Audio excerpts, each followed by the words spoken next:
무서운 이야기 채널에 오신 여러분 환영합니다.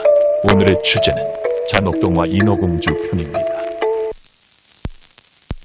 폭풍우는 예고 없이 몰아쳤다. 왕자를 태우고 있던 황금함대의 기함은 그 위용이 무색하게도 한순간에 파도에 잡아먹히고 말았다. 망망대의 물속에 가라앉으며 왕자는 자신을 향해 뻗어오는 가느다란 팔, 사파이어 같은 푸른 눈동자, 새하얀 피부를 눈에 담았다. 그리고 바다를 누비며 자신을 북까지 데려다준 비단 지느러미까지.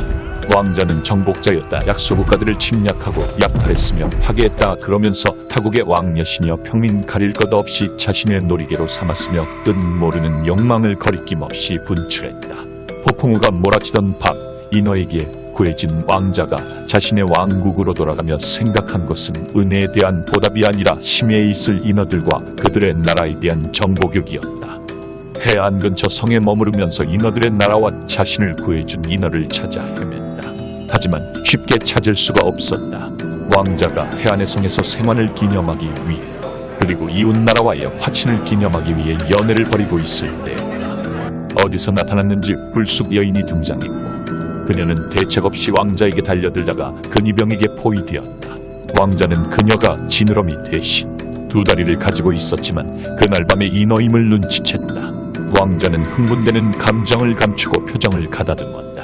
이 자리에는 이웃나라와의 화친의 대가로 받게 될 막대한 곡물과 자신과 결혼할 공주가 있었기 때문이었다. 근위병이 인어의 목에 날카로운 창을 들이대고 소리쳤다. 무엄하도다. 너의 신분을 밝혀라. 인어의 입은 나가미처럼 뻐끔뻐끔 공기를 내뱉기만 할 뿐 어떤 말도 만들어내지 못했다. 인어는 울먹이며 왕자를 바라보았다. 진주처럼 반짝이는 눈에 눈물이 고여 있었다. 성대를 사용해 소리내는 법을 몰라서인지 답답하고 고통스러워 보였다. 그 모습에 왕자는 쾌재를 불렀다. 이토록 탐스러운데 말까지 못한다니 어느 여자보다 순종적일 것이 분명했다. 두 나라가 연을 맺는 귀한 연회를 방해했으니 합당한 처벌이 필요하겠죠.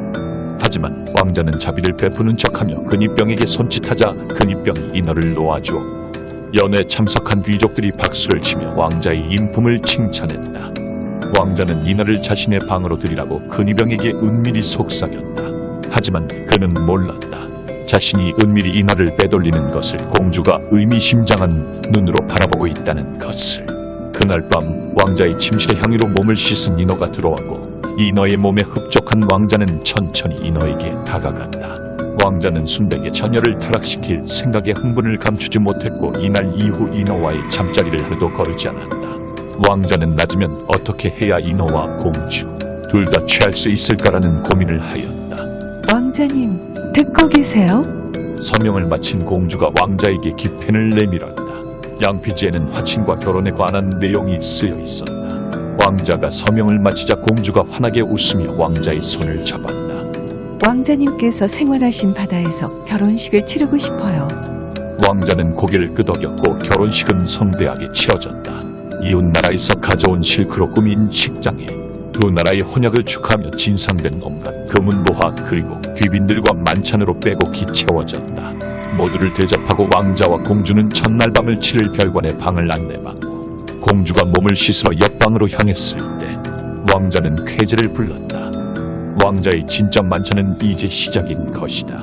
그때 반대쪽에서 난 작은 방문에서 문을 긁는 소리가 들렸다. 문을 여니 천을 두른 인어가 서 있었다. 몸단장을 마친 공주가 들어오는 소리에 왕자는 황급히 작은 방문을 닫았다. 식은땀을 흘리는 왕자를 보고 공주가 물었다. 무슨 일이세요, 왕자님? 왕자는 아무것도 아니라며 태연한 척 공주에게 포도주를 건넸다. 왕자는 포도주를 황급히 들이키고 양초에 불을 껐다. 바다를 비추는 달빛만이 창으로 스며들 뿐이었다. 왕자가 공주를 안으려는 순간, 왕자님 혹시 인어를 보신 적 있나요? 놀란 왕자의 얼굴이 딱딱하게 굳었다. 왕자가 얼버무리자 공주가 이야기를 이어갔다. 저는 본 적이 있답니다. 아주 어렸을 때요. 선상 위에서 열린 파티에 참석하고 있을 때 갑자기 바다가 일렁이더니 폭풍우가 몰아치기 시작했죠. 저는 곧 배에서 떨어졌고 제 목소리는 비바람과 천둥 소리에 가려 들리지 않았어요. 그때였어요. 인어가 저를 바닷속에서 끌어안아 준 게. 왕자는 공주의 이야기가 어릴 적 이야기인 줄 알고 안심했다. 하지만 공주 이야기는 끝나지 않았다.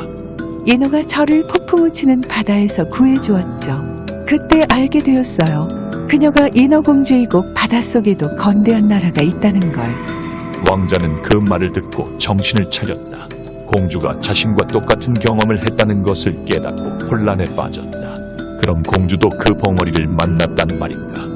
그때 작은 문이 긴 열리며 인어가 걸어 들어왔다.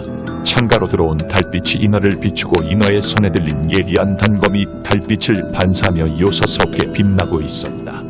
인어가 바다에서 사람을 구해준다는 게 무슨 뜻인지 알고 계세요? 비명을 지르려던 왕자의 숨이 턱하고 막혔다. 바다에서는 특이한 독도 쉽게 구할 수 있더군요. 포도주는 마음에 드셨나요? 어리석고 색만 밝히는 왕자님. 바다에 사람을 빠뜨리는 것은 재물을 바친다는 뜻입니다.